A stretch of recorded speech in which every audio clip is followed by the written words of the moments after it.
સમંદરની, બસવારી ઉઘાડી નથી અંતરની. સાંભળ સાંભળ વાત કરું એક ડાપણની. સાંભળ વાત કરું એક ડાપણની, ચાલને દોસ્તી કરી લઈએ દર્પણની, પછી ફરી યાદ નહીં રહેશે કોઈ પણની. ચાલ લઈએ એકાદ સેલ્ફી સમજણની, ચાલ લઈએ એકાદ સેલ્ફી સમજણની. સેલ્ફી સમજણની, સેલ્ફી સમજણની, સેલ્ફી સમજણની. તીર્થંકરોનું યથાર્થ તત્વદર્શન. આ એક જરાક સરસ છે ટોપિક, જરાક આના ઉપર ચલાવીએ જ. વાસ્તુશાસ્ત્ર એ કયું શાસ્ત્ર છે? આવા નાના વિશે માહિતી આપશો, કારણ કે આજકાલ લોકો આર્થિક, સામાજિક તેમજ સ્વાસ્થ્યથી સુખી રહે તે માટે વાસ્તુશાસ્ત્રની સલાહ લે છે. તો આ શાસ્ત્રમાં કેટલું સત્ય રહેલું છે?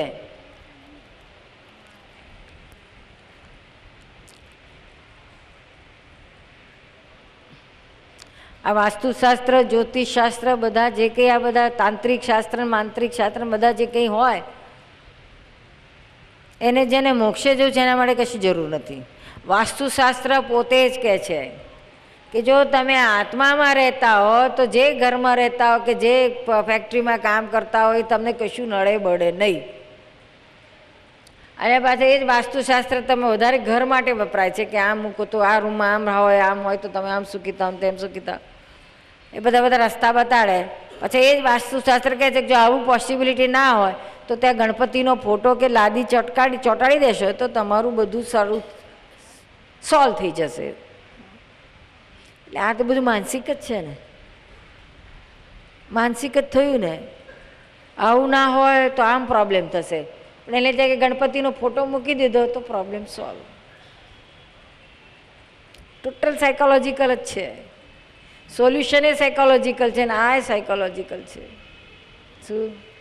એટલે પહેલાં આપણે આજુ હતું જ ને, છેલ્લા 10 વર્ષમાં વાસ્તુશાસ્ત્રનું બધાને મેનિયા ચાલુ થયો છે. એ પહેલાં એના એ જ ઘરમાં આપણે રહેતા હતા વર્ષોથી, હા સુખી હતા, સરસ હતું, તો કશો પ્રોબ્લેમ નહીં. હવે વાસ્તુશાસ્ત્ર ત્યારથી પછી એને પ્રોબ્લેમ ચાલુ થઈ ગયા, એટલે ઘર તોડાવા બસે. એક જાતનું ક્રિએશન ઓફ સાયકોલોજી છે. માનતા હો, ના માનતા હો તો ઉત્તમ, કશું નડશે નહીં. જે હશે તમારા જ કર્મનું ફળ હશે. કર્મનો સિદ્ધાંત એમ કંઈ ફેરફાર થાય એવું નથી. શું આપણા પહેલાંના વખતમાં વાસ્તુશાસ્ત્ર ખાલી દેરાસરો, મંદિરો એટલા પૂરતું સીમિત હતું કે નવેસરથી એકથી બનાવવાનું છે તો એનું બધું પ્રપોર્શન આ તે એના બધા નિયમો હતા સોમપુરાઓના. એમાં આ પણ કંઈ સૂર્ય બાજુ મોડું રાખવું કે આ બાજુ મોડું રાખવું, ગર્ભદ્વાર ક્યાં, એમાં પછી તમને જે જગ્યા મળી ત્યાં બાંધવું જ પડે. એટલે પછી બધા કોમ્પ્રોમાઇઝ કરી લે. એવું આ બધું કોમ્પ્રોમાઇઝ કરીને આમાં વચ્ચેના બધા આડતિયાઓ બધા જસ ખાટે છે ને પૈસા ખાટે છે. આપણા પબ્લિક બી આપણી મૂર્ખ બને છે. શું?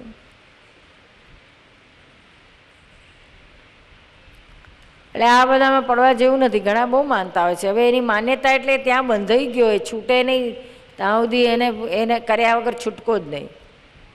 આવી ગ્રંથિથી જે બંધાયેલો હોય એને કરવું જ પડે, એને કરે તો જ એને શાંતિ રહે એ પ્રમાણે, નહીં તો એને અશાંતિ રહે.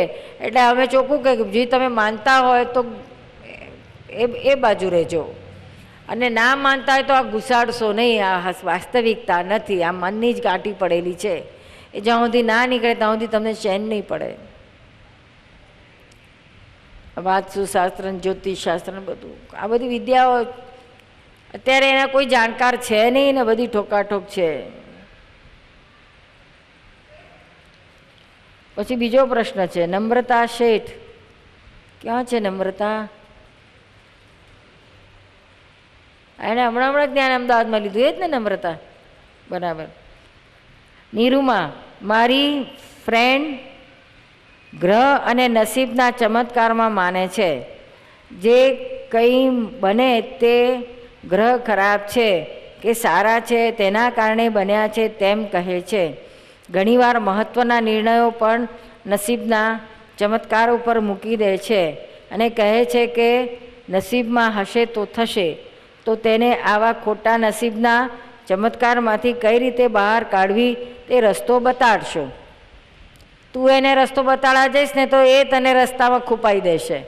એના કારણે તું અહીં અમારી પાસે લઈ આવજે ને, તને સીધું જડી ગયું એને મળી જશે. આ તો બહુ ગ્રંથિ પડી ગયેલી હોય ને એને તોડવાની રસ્તો તારી પાસે ના હોય. એ 2-4 આર્ગ્યુમેન્ટ કરે ને તો તું ટાળી પડી જવું, એટલે તું ઉલટી ગૂંચાઈ જવું. આ સાચું છે કે આ સાચું છે, એટલે એને અહીં લઈ આવજે. મનોરમા ગોસાઈ, આણંદ. ક્યાં છે મનોરમા બેન? મનોરમા ક્યાં છે? પાછળ છે, એકદમ પાછળ છે. પ્રશ્ન છે, અભિનિવેશી એટલે શું? અભિનિવેશી એટલે સિટ ડાઉન થઈ જવું, બેસી જવું. કોઈ પણ માન્યતામાં કે કોઈ પણ સ્ટેપમાં પગથિયે આપણે સિટ ડાઉન થઈ જાય ને આ જ ખરું છે, આથી આગળ કશું જ નથી, હવે કંઈ કરવાનું બાકી રહેતું નથી, એવી માન્યતામાં બેસી જવાનું નામ અભિનિવેશી થયું. સમજાય છે ને? પછી બીજો પ્રશ્ન છે, ગણધર પદ સમજાવો. ગણધર એટલે આ ભગવાન જે તીર્થંકર ભગવાન થઈ ગયા કે અત્યારે જે હાજર છે, દરેક તીર્થંકર ભગવાનના ખાસ ફોલોઅર્સ, જેને પટ શિષ્ય કહેવામાં આવે છે, એવા દરેકને હોય છે જે ખૂબ આગળ હોય છે, 14 પૂર્વના જ્ઞાની હોય છે અને એમના ઉપદેશ આપવા માટે ભગવાને એમને નિમ્યા હોય છે, સર્ટિફાઈ કર્યા હોય છે, ઓથોરિટી આપી હોય છે. એની પાસે બહુ જ કેટલાક તો કેવળ જ્ઞાની પણ હોય છે, કેટલાકને નથી પણ હોતું, પણ એ મેળવવા એ જ રસ્તે એ ભાવમાં જ કેવળ જ્ઞાન પામીને મોક્ષે જવાનું, એમાં તો 2 મત હોય નહીં. પણ એ ભગવાન જે લોકોને આ જ્ઞાન આપીને મોક્ષે લઈ જવાના માર્ગમાં પ્રગતિ કરાવતા હોય છે, એ માર્ગ ચિંતા હોય છે, એ જ ભગવાન તીર્થંકરોના કામમાં ગણધરો એમના નજીકના હેલ્પર હોય છે, સહાય કરનારા હોય છે. જેમ રાજા હોય, એમના પ્રધાન હોય, મંત્રીઓ હોય, આ બધા રાજાને રાજ ચલાવવામાં હેલ્પ કરે, એવું તીર્થંકર ભગવાને લોકોને મોક્ષે લઈ જવામાં, લોકોને જ્ઞાન પહોંચાડવામાં, આત્મજ્ઞાન આ બધા તીર્થંકર ગણધરો, પછી બધા આચાર્યો, બધા હેલ્પર હોય. એમાં ગણધરો સૌથી આગળ પડતા હોય. એટલે ભગવાન મહાવીરને 11 ગણધરો હતા, એમાં ગૌતમ સ્વામી સૌથી ફર્સ્ટ નંબરના હતા અને નિયરેસ્ટ હતા ભગવાનના. સમજાય છે ને? સમજાયું ને બેન? એ પદ પ્રાપ્ત કરવાની ભાવના છે આરતીમાં. તીર્થંકરોને જે નામકર્મનો ઉદય હોય એ વખતે 34 અતિશયો કે એ હોય છે. હવે વાણી એમની હોય દેશના, તે વખતે પશુઓ, મનુષ્યો બધા જ એ રીતે સાંભળી શકે. એટલે આ બધું એ ચમત્કારમાં જાય કે એમના એ કેવી રીતનું થાય? એ બધી એમની સિદ્ધિઓ હોય છે, રીતિ સિદ્ધિઓ હોય છે, લઈને આવેલા હોય છે. શું લોકો એને ચમત્કાર કહે છે. એવા તો જૈન શાસ્ત્રમાં 10 આશ્ચર્યો કયા છે ને આશ્ચર્ય કહે છે, અચ્છેરું. ચમત્કાર શબ્દ નથી જૈન શાસ્ત્રમાં, ક્યાંય ચમત્કાર શબ્દ નથી. જે ઘરે પણ ના બની શકે એવું બનેલું છે, તો એને પણ એમણે ચમત્કાર નથી કહ્યો, આશ્ચર્ય કહ્યું છે. આશ્ચર્ય સર્જાય છે એમ કહ્યું છે. દાદાએ આશ્ચર્ય કહેતા હતા, ચમત્કાર નહોતા કહેતા. જેમાં 10 આશ્ચર્ય કયા છે જૈન શાસ્ત્રમાં. દાખલા તરીકે મરુદેવી માતા ની ગોદમાંથી આવે છે, સીધા જ ઋષભદેવ ભગવાનના માતા થાય છે.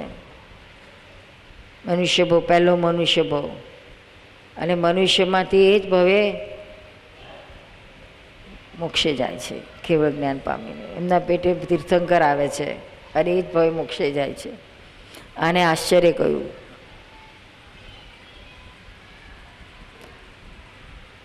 પછી મલ્લીનાથ ભગવાન સ્ત્રી દેહે તીર્થંકર થયેલા, એને આશ્ચર્ય કર્યું. અનયુઝ્યુઅલ ઇવેન્ટ્સ એને આશ્ચર્ય કહ્યું. પછી ભગવાન મહાવીર માટે એમનું પહેલાં ગર્ભ એમનો બ્રાહ્મણી સ્ત્રીને પેટમાં હતો. દેવોએ કે કોઈ પણ તીર્થંકર ક્ષત્રિય સિવાય બીજા ક્યાંય જન્મે જ નહીં. ક્ષત્રિયને ત્યાં જ, રાજા રજવાડાને ત્યાં જ હોય, અને આ બ્રાહ્મણીને ત્યાં આખો સિદ્ધાંત ખોટો પડે. એટલે પછી આખું દેવોએ એક ગર્ભનું હરણ કરી અને ત્રિશલા માતામાં સ્થાપિત કર્યું, ટ્રાન્સપ્લાન્ટેશન કર્યું. આને આશ્ચર્ય ગણ્યું છે, દેવોએ કર્યું છે, પણ આશ્ચર્ય આવું બની ના શકે. પછી ભગવાન મહાવીરની વખતે એમની સભામાં સૂર્ય અને ચંદ્ર બંને દેવો, આ દેવો છે બધા જ્યોતિષ્ક દેવો છે, બંને દેવો એટ એ ટાઈમ સભામાં દેશના સાંભળવા આવેલા. એટલે ખાલી બિંબ રહે પણ ભગવાન એટલે દેવ નીકળી જાય એટલે એટલો પીરિયડ, કલાક 2 કલાક આખા દુનિયામાં અંધારું થઈ ગયેલું. એવો ઇતિહાસ છે 2500 વર્ષનો. અને આ લોકો પાસે છે એવું કંઈક ઇતિહાસ, વેસ્ટર્ન વર્લ્ડ પાસે, કે આવું કંઈક બનેલું ખરું. આને આશ્ચર્ય કહ્યું છે. શું આવું બધું જુદી જુદી 10 હોય છે, કેટલા થયા ખબર નહીં, કેટલા રહ્યા એ ખ્યાલ નથી. તને ખબર છે બીજા તો કે 2 વાસુદેવનું? હા, 2 વાસુદેવ ક્યારે ભેગા ના થાય તે ભેગા થયેલા, શંખ મૂકેલા ને એ બધી છે, બધું વાસુદેવના શંખની એ બધી વાતો છે. બસ એટલી જ.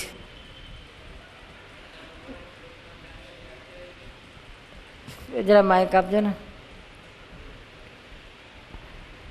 નીરુબા, 1 મિનિટ બેન, આ ભાઈને કહેવાય. આપણે દાદા ભગવાનને સુરતના સ્ટેશન પર પ્લેટફોર્મ નંબર 3માં જ્ઞાન થયું, એ પણ એક આશ્ચર્ય જ ને દુનિયા માટે. સુરતના લોકો માટે આશ્ચર્ય કહેવાય, આપણા માટે જે નહીં. નથી. બહુ ઓછાને ખબર છે સુરતના ગામના. 30 લાખની વસ્તી છે, પણ કેટલાને ખબર છે? આ કંઈ વધારે ખબર તો વરાછા રોડવાળાઓને ખબર પડી ગઈ છે. પણ એ આશ્ચર્ય અને ચમત્કાર તો ના જ કહેવાય. It happen, one of the evidence. બને નહીં પણ આવું બન્યું છે, પણ આ એટલું મોટું ના કહેવાય. અશક્ય વસ્તુ નથી આ. આ તો બધી અશક્ય વસ્તુ બને તેને શક્ય કહેવાય.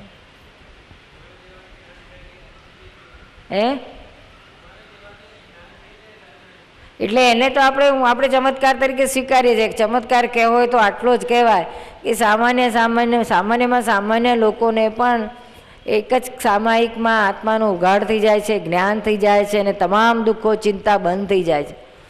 ચમત્કાર માનો હોય તો આને માનજો કે આ આત્માની વાત છે, કંઈક સંસારીમાં તો કંઈ નથી, કસ નથી.